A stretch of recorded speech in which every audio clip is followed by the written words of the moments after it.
God is all of us. Namaste. And welcome to Living Holistically. It's a pleasure to be here today.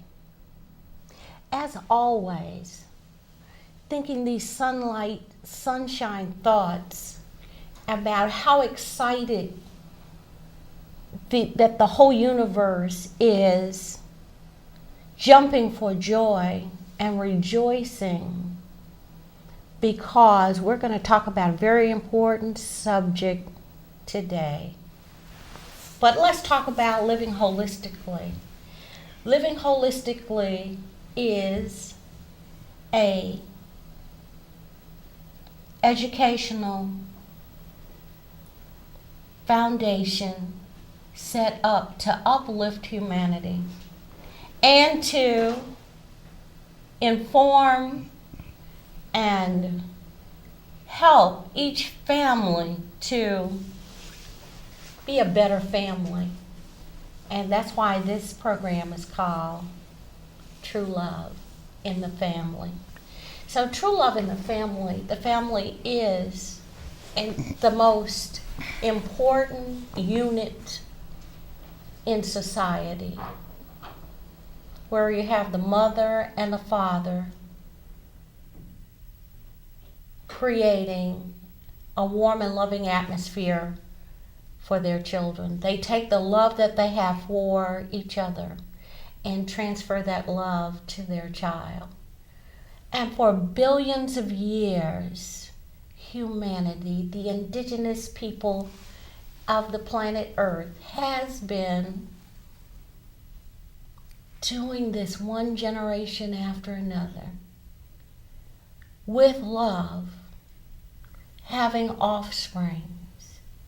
Those offsprings, those ascendants, create other children, and all the experiences that the mother and father go through, their successes, is recorded in the DNA, so that the child, when they reach maturity, they can draw off of the knowledge of their parents. So it is a biological fact that humanity has come from one parent, actually two parents, but they're operating as one in unity, in true love. And the family is the model for this classroom of love, honor, respect, appreciation, and creating an atmosphere that is conducive to life.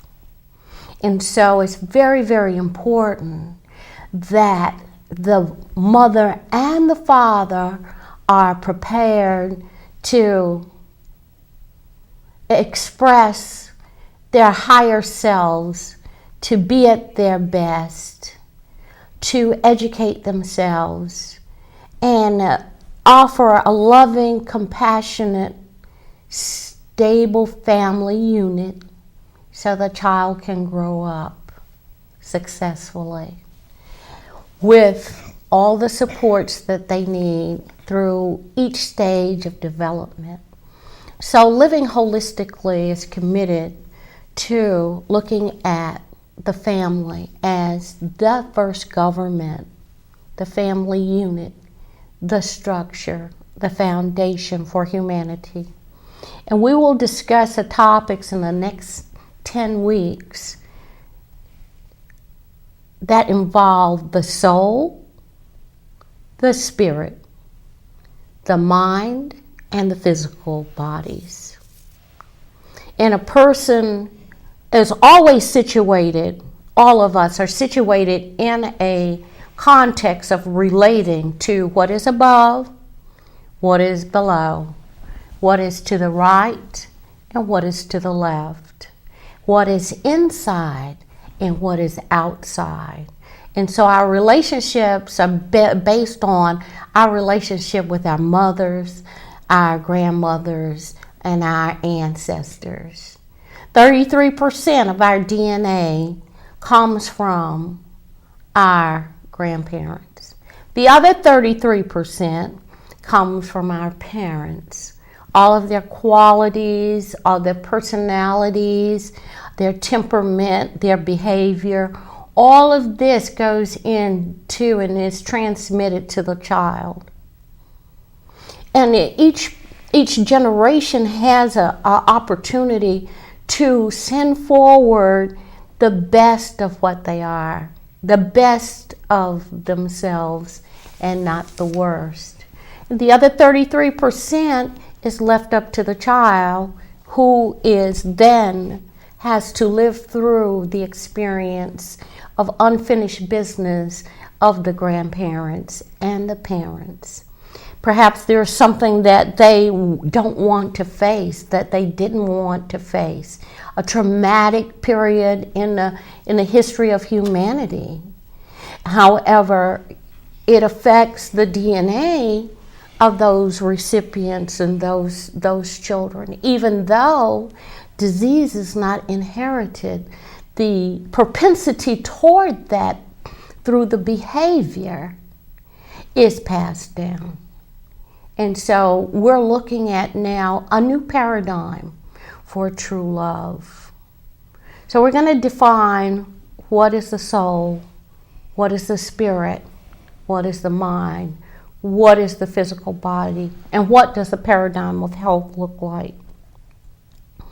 The same family issues that we have individually are the same global issues that people are having in Asia, in Japan, in Korea, in China, in Malaysia, in India. So humanity has all of those things. They're a reflection of a global family that is working on the same issues that you and I are working on, because we're all connected. The most important thing is that we have to understand our purpose in the universe. And God designed everything for a purpose and a function. And so, without any further ado, I want to reflect on some events that have happened in the last couple of weeks. It's called the Ambassadors for Peace program, and Dr. Jimmie Pratt is a guest today. And Dr. Pratt is a humanitarian. He's exhibited compassion, kindness, wisdom. He's a father, a grandfather, yes, and will become a great-grandfather very soon. Yes. And it's interesting because, Dr. Pratt, yes. Welcome to Living Holistically. Thank you very much. And it's a Dr. pleasure to have you here today. Thank you. I would like to ask you a question about the Universal Peace Federation. Can you tell me something about it? Well, I can tell you what I think about world peace.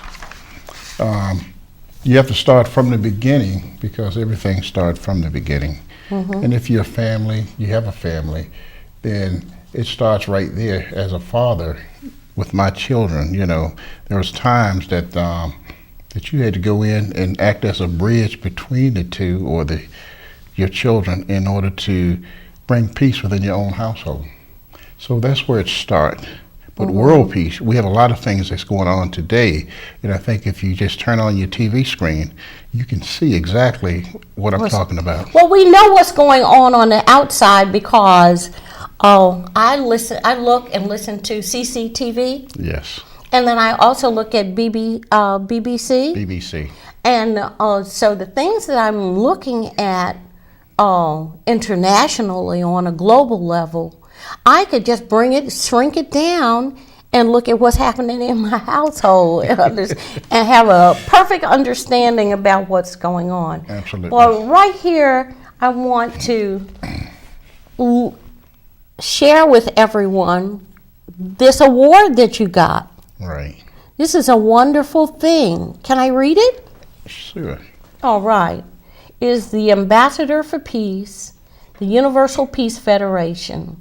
The Universal Peace Federation acknowledges as ambassadors for peace those individuals whose lives exemplify the ideal of living for the sake of others and who dedicate themselves to the practices which promote universal moral values, strong family life, interreligious cooperation, international harmony, renewal of the United Nations, a responsible public media, and the establishment of a culture of peace. Transcending racial and national and religious barriers, the ambassadors for peace contribute to the fulfillment of the hope of all ages, a unified world of peace wherein the spiritual and the material dimensions of life are harmonized. The Universal Peace Federation is proud to hereby recognize as an ambassador for peace, Dr. Jimmie Pratt. This is just a wonderful, wonderful experience. Yes, it is. I am honored to be in your presence. Thank you. This is great. Can you tell me what are some of the finer points of Universal Federation of Peace Federation, and what are their objectives? Well, you're living for the sake of others. You act as a go-between. When the situation arises, you have to be ready and you have to be quick. And you can't, you have to be a go-between, a bridge between the two. You look at Russia and you look at Crimea, what's going on over there.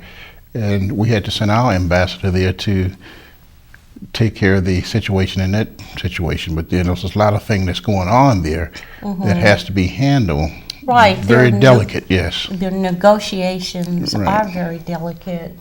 So we are one human family created by God.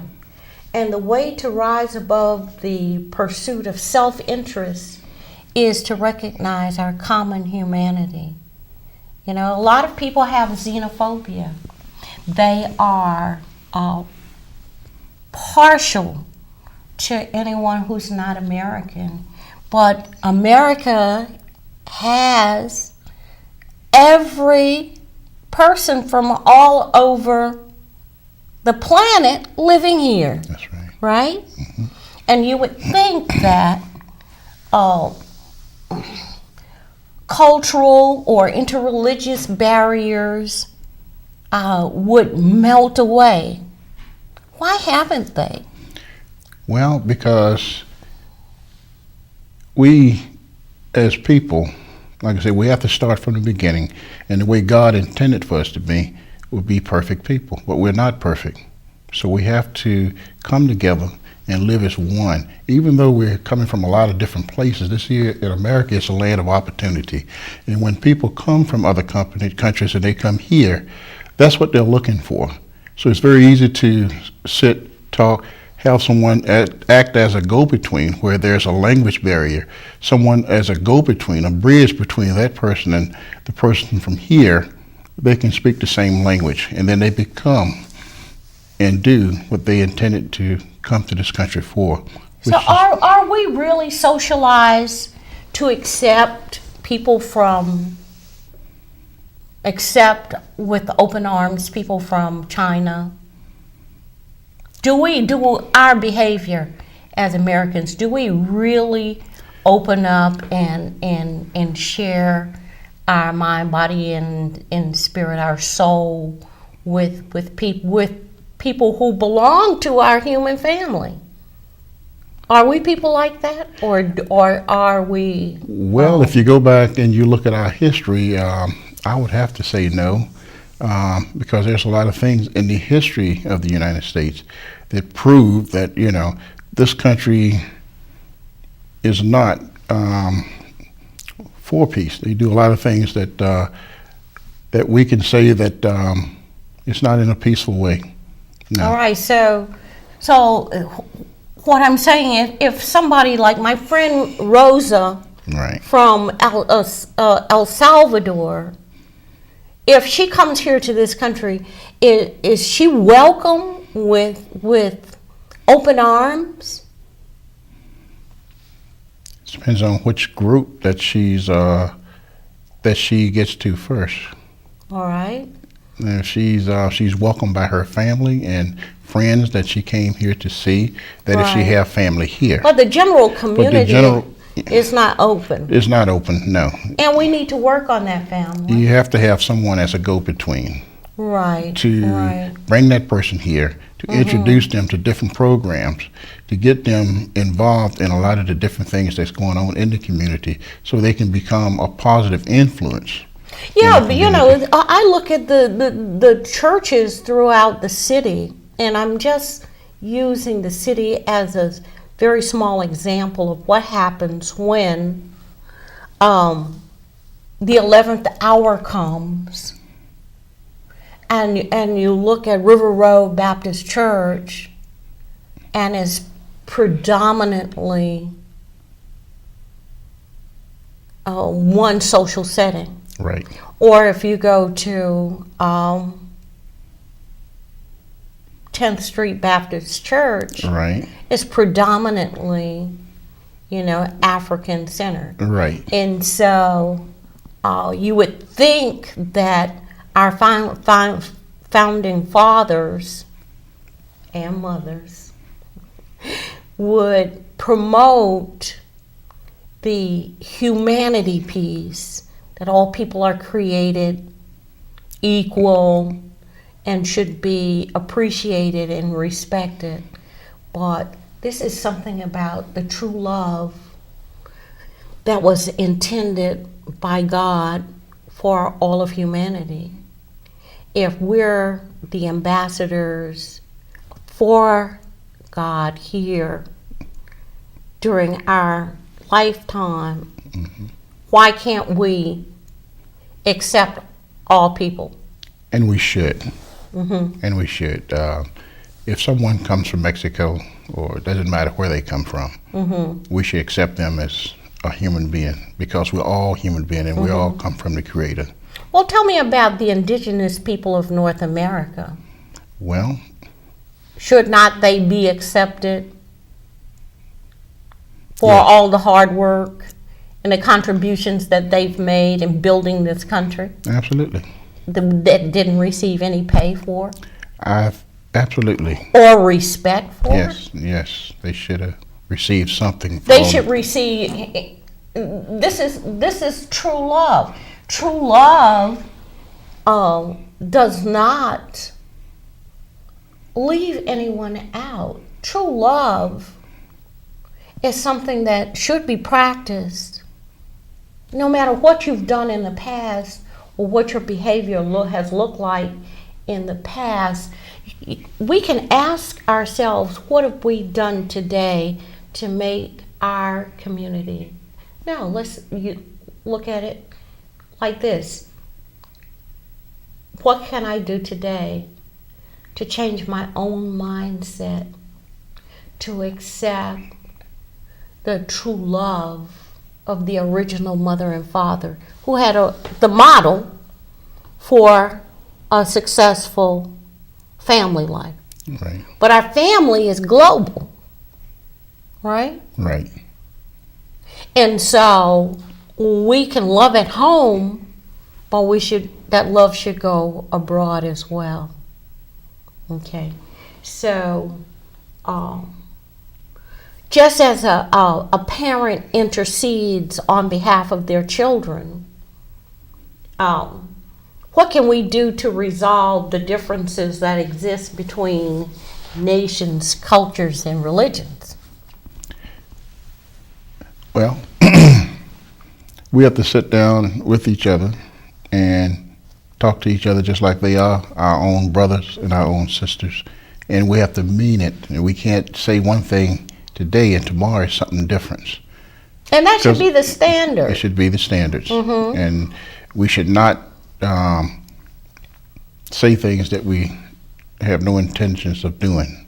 We should always do what we say we're going to do. Or keep your word. Keep your word, because if, and I'm a true believer of the Creator, the Divine One. And I know that once He says something, it's done. He don't go back on His words. It's always the same.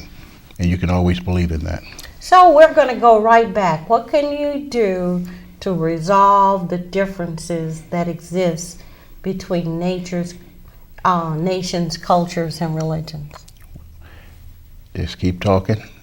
and be friendly. And be friendly. Be friendly. You have to just keep talking and being friendly and being truthful. Be a truthful person. Always speak the truth.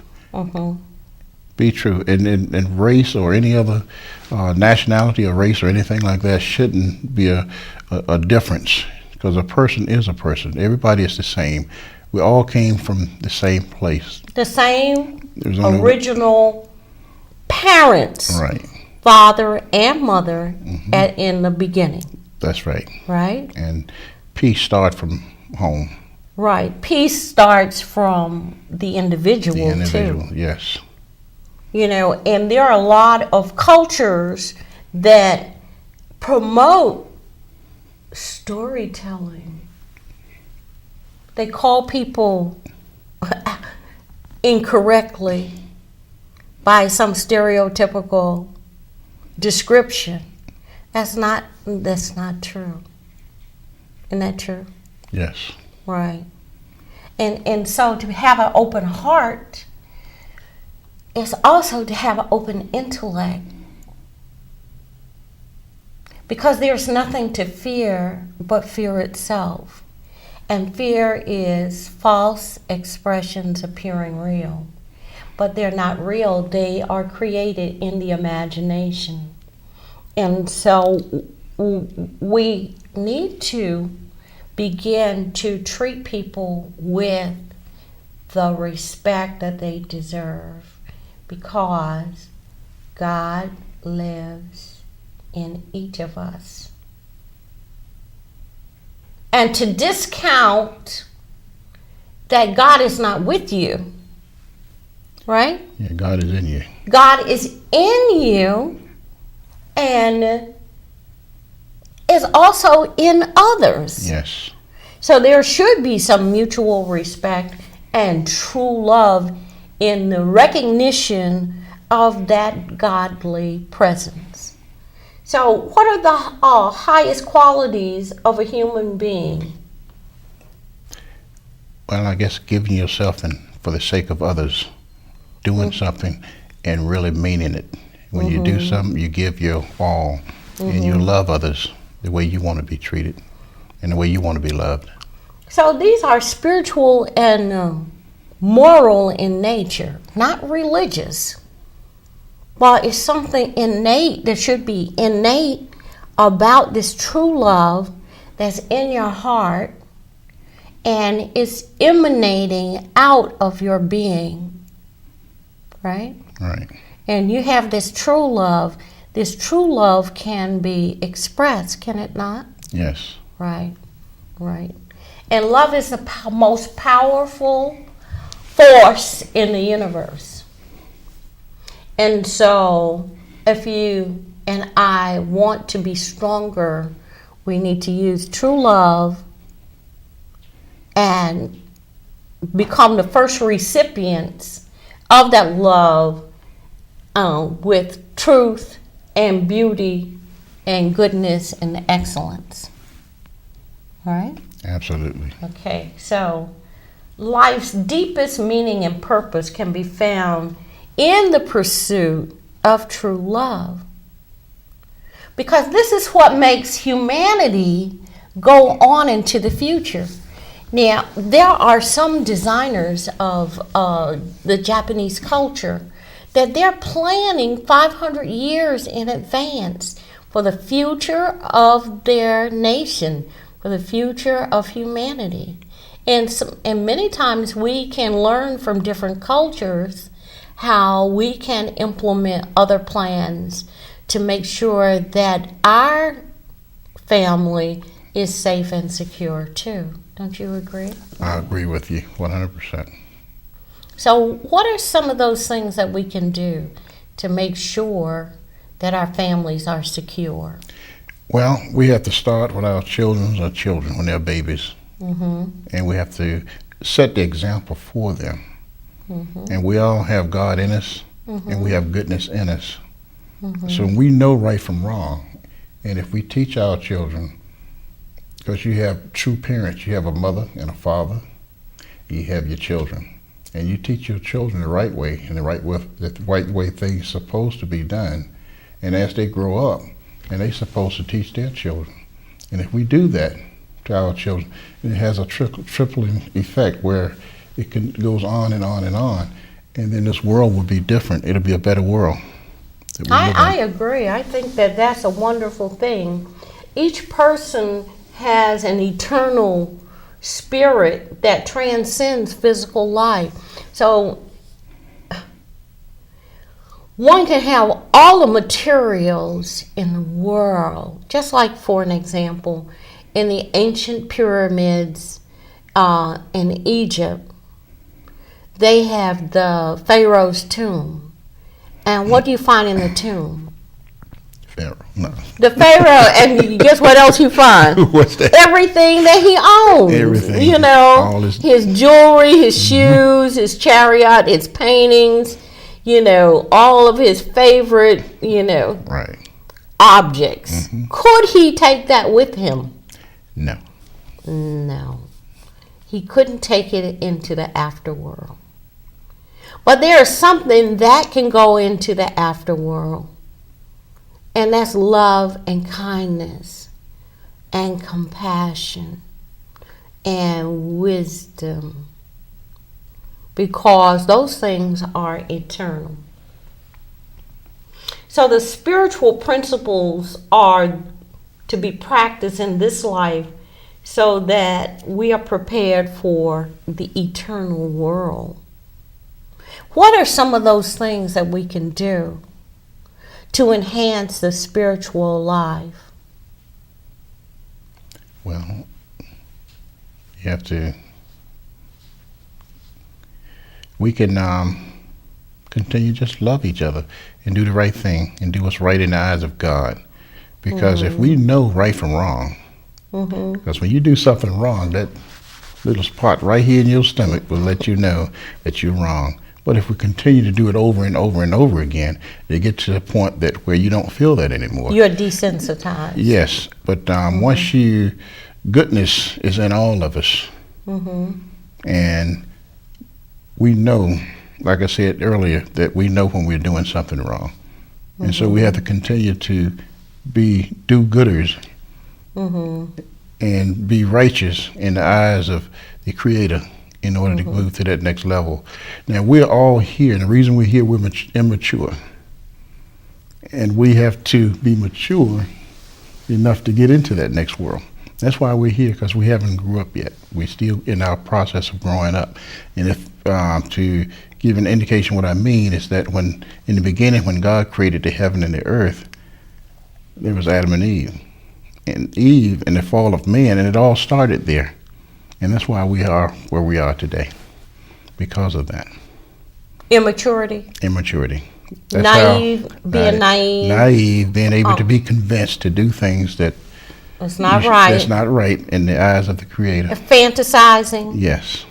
Being overly emotional, easily manipulated. Right. All those things. Jealousy.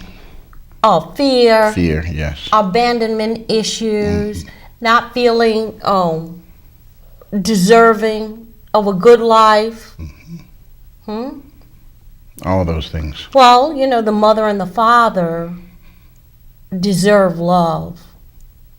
hopefully they were loved by their parents. Yes. Right? And they were taught the right way. But there are some things that happen to people. Political things happen, social things happen, tsunamis hit, volcanoes erupt, but still humanity for billions of years has continued to thrive. In some civilizations, like for an example, in Iran, there's this town called Isfahan. They have not had a civil war in 2,500 years. They're doing something right. They're doing something right, and they're doing something right because of the language is spoken, and the respect of the mother, the self-respect that the mother has for herself, and the self-respect that the father has for himself, and the honor and the integrity of both the male and the female is expressed in true love and has a ripple effect. It ripples out, And then the tendency of those attributes go beyond the household. Let's say this, that it goes beyond the heart and goes beyond the mind, and it goes into the behavior of the person, showing compassion and mercy and kindness. Truth. And truth. Because you have to be a truth teller. There's a lot of things that cause a disruption in family life is not being able to tell the truth. It's all cause and effect. It's all about cause and effect. If you tell the truth, then truth will follow. It'll set you free. That's right. Yeah. So the family is a school of love and peace, and in the family, the most basic, personal, public virtues are learned. Understanding the family as the school of love helps us to recognize that the family is the most essential institution. The foundation of a healthy family is a faithfully committed marriage. That is not a marriage out of convenience or survival. It's not a marriage because a person is attractive, right? Mm-hmm. Or that person has more prosperity, but a truly committed, healthy family, both members and the children are committed to having a good life, an honorable life. So, excuse me. Living for the sake of others is a way to reconcile the divided family by practicing for the sake of others. So there are things that a wife does for a husband, and a husband does for a wife, and they do it unselfishly. It's not to gain merit. It's not for any selfishness. It's not, she's not calling him a name.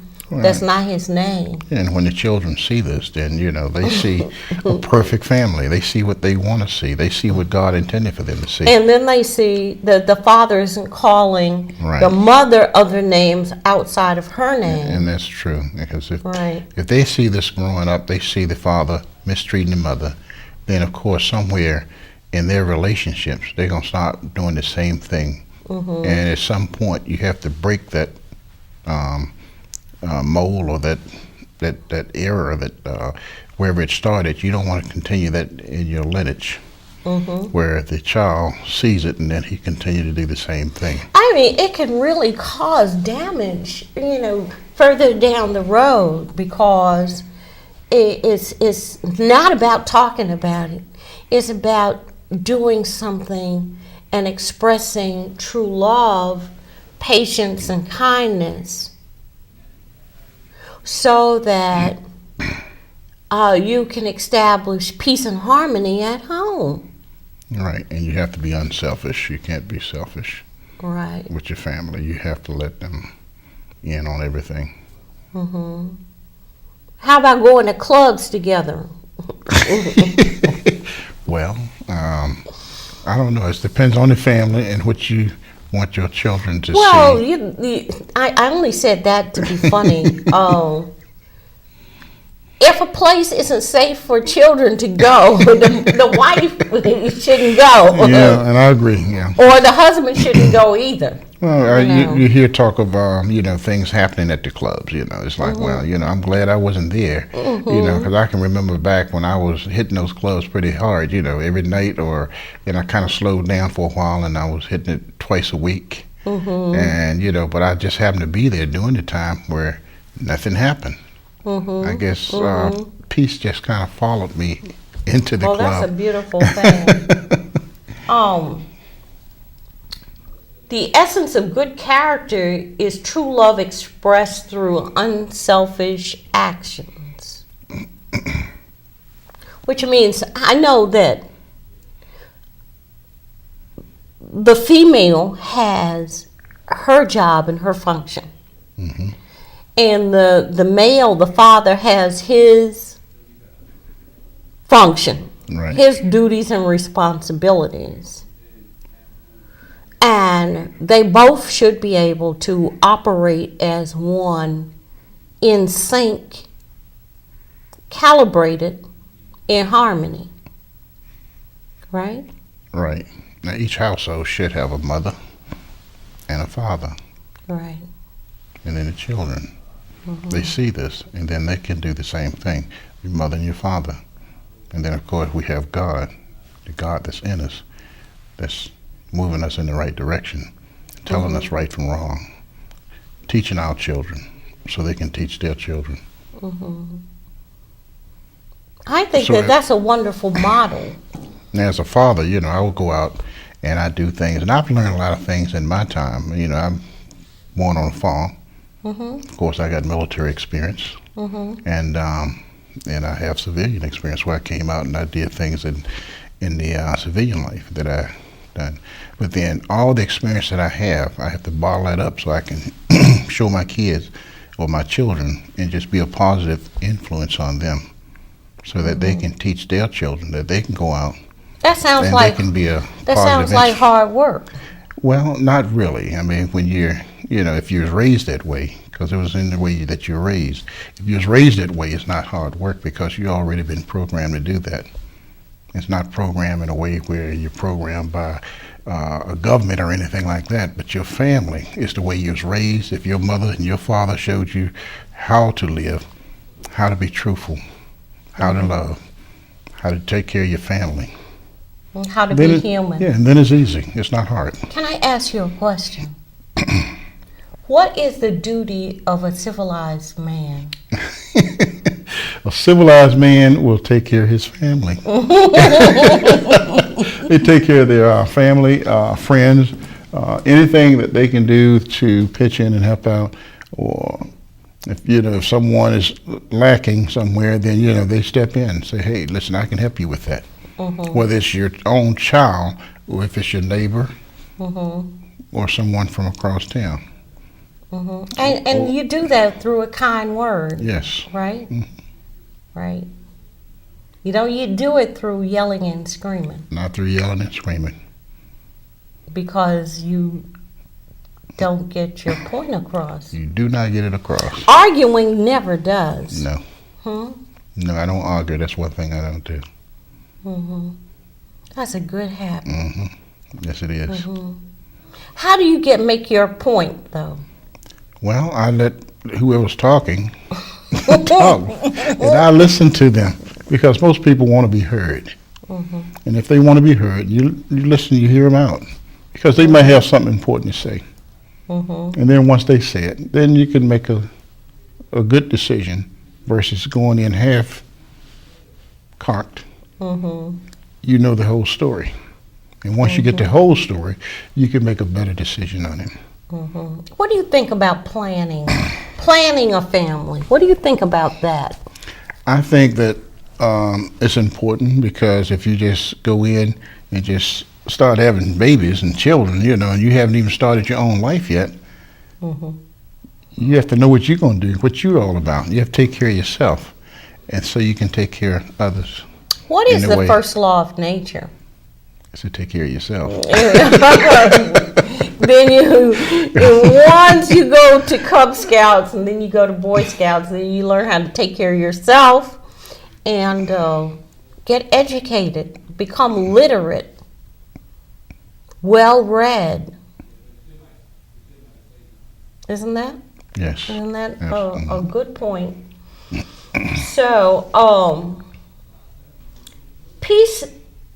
Does peace come through cooperation beyond boundaries of ethnicity, religion, and nationality? Yes. You have to be able to compromise. If you're putting in a compromise situation between the race, ethnicity, and those barriers, you have to be able to overcome that. So you have to go beyond what somebody looks like. Yes. What somebody sounds like. Because we're all the Suppose same. they can't speak English. Then we find someone who can speak their language, and then we have a go-between to bridge that gap, so we all on the same page. Why isn't lasting peace achieved through political compromise alone? Well, sometimes, peace will last for a little bit, because everybody's afraid that they're not going to get their piece of the pie. And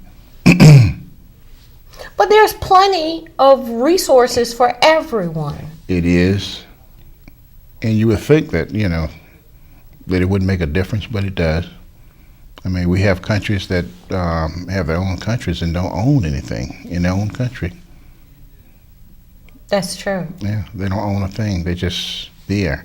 And we know that this country is there, and we know that the people are from that country.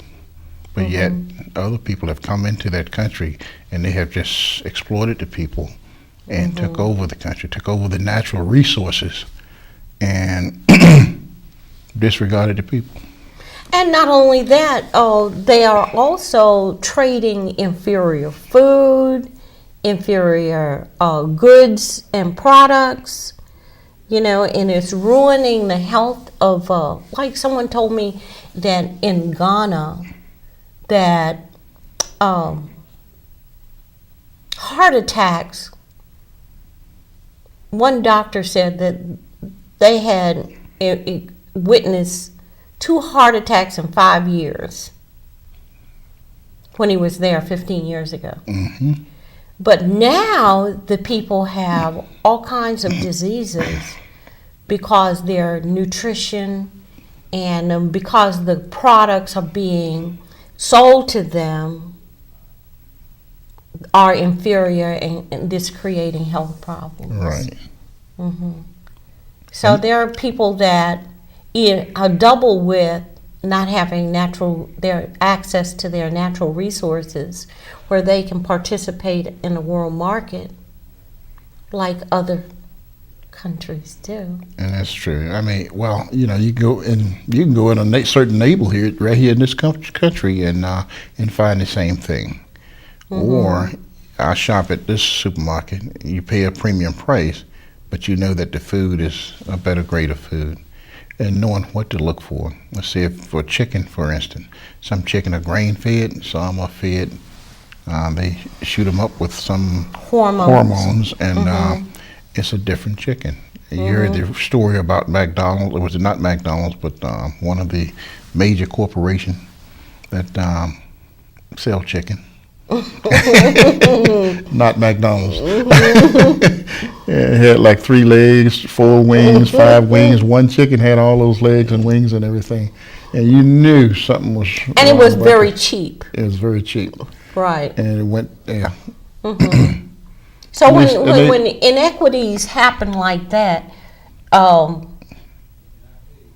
You can, you have the right to say no. Yes, you do. You don't have That I to don't eat. want that product. I don't want that product. Absolutely. Right.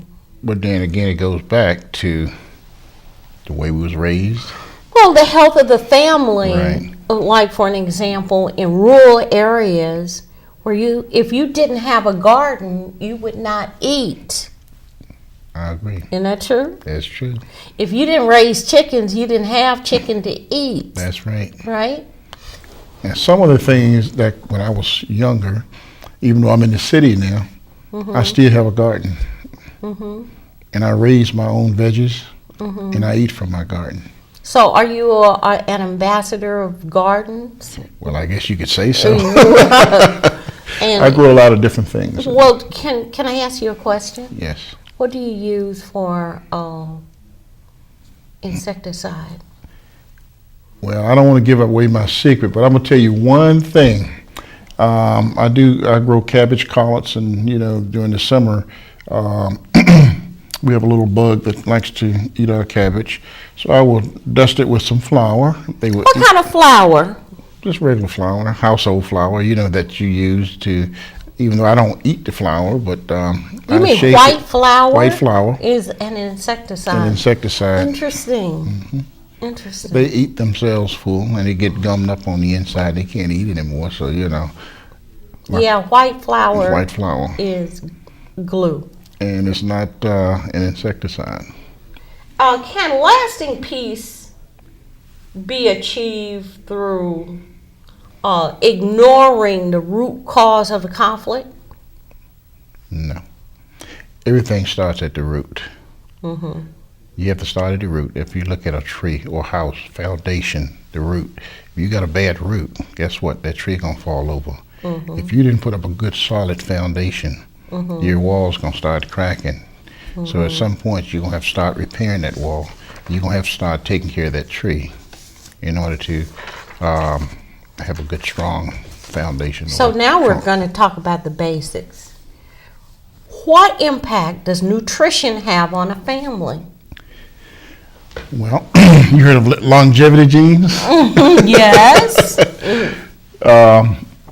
You can, a lot of times, like people that I grew up with, when I was young, they was dying at 50, 55. That was old age. And now they're dying at 70, 80, 90, 100.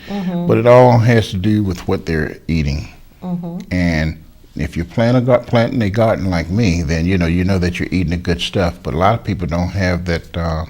They don't have land or anything available to them so they can do that. So nutrition plays a very important part of a person's life, how long they're going to live. Right. The mental and spiritual health Right. of a family, it depends on how healthy they are, how resilient they are, how forgiving they are, how flexible they are, and how happy they are. Because I believe that you can be joyous and happy and loving and kind and be healthy. And be healthy. And be healthy. So nutrition, family, is very, very important. No processed foods that interfere with your normal body function. How about sleep? Does sleep affect the family, your love? Yes. I mean, you gotta get some sleep. You gotta go to sleep, and sleep does a lot of good things for you because between certain hours, your body has to heal itself. And if you go to sleep at the right time, and I'm not sure the correct hours, but if you sleep at 8 o'clock between 8 at night and from 10 6 in the morning, that you 6. cover that gap that I'm talking about. And body healed itself between that time. Right, so healing takes place. And not only that, you know what else happens? Problems are sorted out and solved if you get a good night's sleep. That's true.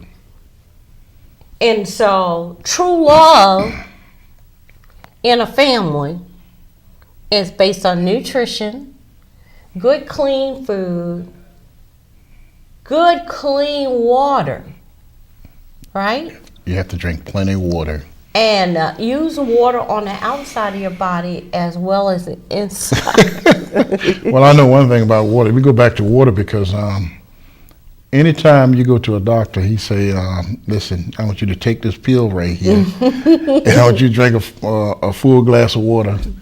And the pill is not what's healing you. That water is what's healing you. Is that right? Because a lot of people don't drink enough water. That's right. You should drink So 8 ounce glasses of water per day. Inflammation, headache, gout, pains in the muscle, they all come from dehydration. And you can wash it away. What? You can wash it away. With a glass of water? With a glass of water. If you drink enough water, you can wash that pain right on the way. The key is 8 ounce glasses of water. 8 ounce glasses of water, yes. Really simple. This is very simple. What about relaxation? Well, TV is not always it. What I do, I'll sit down and I'll listen to some soft jazz, and I'll get a good book and I'll read it. And then I go to my garden if it's during daylight hours, and if I don't have anything else to do, I might water the garden. I'll check the plants and just make sure everything is in order. How about cleaning up the house? Can a true family well, can true love exist in a house that's cluttered? No, you have to keep a house clean. Somebody's gonna get a whooping. You keep your house clean, you keep your body clean, you keep your house clean. Everything has to be in order. Oh, that's because of your military background. That's right. And you have to be on time. On time, punctuality. That's right. You're giving away. How many more secrets do you have? Well, I won't give them all away today. I'll save some for. Will you come back and share more with us? Certainly. All right. I wanted to ask you another question about getting to the root cause of conflict. How do you change your behavior? Well, if you're always speaking the truth and you're doing what God intended for you to do, you shouldn't have to change. But then you have to adapt to certain situations depending on who you're talking to. You have to find out what they're saying and why they're saying what they're saying, because everybody's not going to see things the same way. So you might have to change just a little bit just to get things back on even ground. What about listening? Listening is very important. I did a little selling in my days, and that was the key part of my selling, were to listen to what the person had to say. Okay. So now we're getting to transcending racial, religious, and ethnic barriers is imperative of our time. Faith to give people the power to forgive and the love to overcome generations of hatred, resentment, and violence. So getting rid of ancestral sins, ancestral mistakes,